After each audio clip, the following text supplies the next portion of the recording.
मन तो हमारो थे कथा करोड़ों को, लेकिन कतना खर्चा आलो सब लोग सोचते, सब लोग बोलते। लेकिन शिव पुराण में इतनी सुंदर बात बताई, विवाहे यादृशम चित्तम तादृशम कार्यमेव ही अन्या चिंता विनिर्वार्या सर्वासो नकलोक की।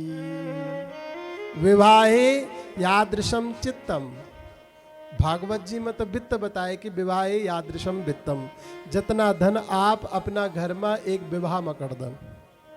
तो विवाह को तात्पर्य क्या है, इन थोड़े नहीं कि भाई लाखों रुपए खर्च कर। माना कह के 10 पुत्रियां छ ना, वो 10 पुत्रियों को अगर वे गरीब कोई व्यक्ति छ, वो विवाह नहीं कर क्या, लेकिन विवाह करना अपने सामर्थ्य का अनुसार कर। लेकिन शिव महापुराण में बहुत सुंदर शब्द आए कि विवाहे यादृशम चित्तम, जन चित्त जितना हृदय उदार हमारो विवाह का समय मरण, इतना ही उदार हृदय, इतनी ही सामर्थ्य आप शिव महापुराण की कथा में करा। अगर आपके 1 लाख की गुंजाइश तो 1 लाख में ही आप कथा करा। अगर आपके करोड़ की गुंजाइश तो आप करोड़ खर्च करा। भी शादी में तो हम अनावश्यक चीजों में लाखों बर्बाद कर देंदन। 1-1 2-2 लाख का तो हम पटाखा फोड़ देंदन। 1-1 2-2 लाख का तो हम कपड़ा पहन देंदन। 1-1 2-2 लाख का तो हम मेकअप वाला बुले देंदन।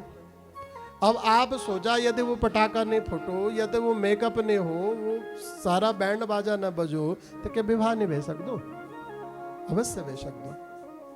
ते वास्ते जो है अपनी सामर्थ्य का अनुसार, जितना हमारी सामर्थ्य है उतना सामर्थ्य का अनुसार आप उदार हृदय से शिव महापुराण की कथा तय करवाई चढ़ लगे। और फिर नियम बताए गए, उदंग मुखो भवेद वक्ता श्रोता प्राग वदनस्ततः। अगर उत्तराभिमुख अगर वक्ता को मुख च, तो मुख्य यजमान को मुंह जो है पूर्वाभिमुख हो। उदंग मुखो भवेद वक्ता, अगर वक्ता को मुख उत्तर की तरफ छे तो जो याज्ञिक यजमान के जो आसन छ वो पूर्वाभिमुख बैठी जाओ। अगर पूर्व की तरफ यजमान को मुख छे, अगर वक्ता को मुख छे तो उत्तराभिमुख जो छे। शंकर भगवान की जय हो। तो ये प्रकार से ही नियम बताए गए। लेकिन एक बात को विशेष ध्यान रखना, व्यासासनम समारूढ़ो यदा पौराणिकी द्विजः असंप्राप्तो प्रसंगस्य नमस्कुर्यान्न कस्यचितः।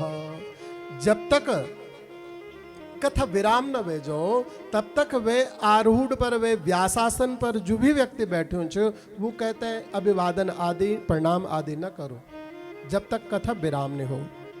बालो युवाथ वृद्धो वा दरिद्रो वाप्य दुर्लभः पुराणज्ञ सदा वंद्य पूजश्च सुकृतार्थविः। वह व्यास आसन पर जो भी विराजमान है, वो चाहे बालक हो, चाहे वो वृद्ध हो, चाहे वो गरीब हो, चाहे वो दुर्बल हो, जो भी चे वैसे वो विशाल बुद्धि तय रखी तय, वह पर गुरु को भाव रखी तय, हम तय आदर दिन उच्चारण लगे। नीच बुद्धिम न कुर्वीत पुराणज्ञे कदाचन यस्य वक्त्रोद्गता वाणी कामधेनु शरीरणाम।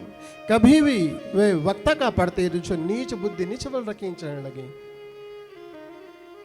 ये वास्ता यो नियमों तय पालन करी तय हम तय पुराण की कथा तय श्रवण करियो चढ़ने लगे।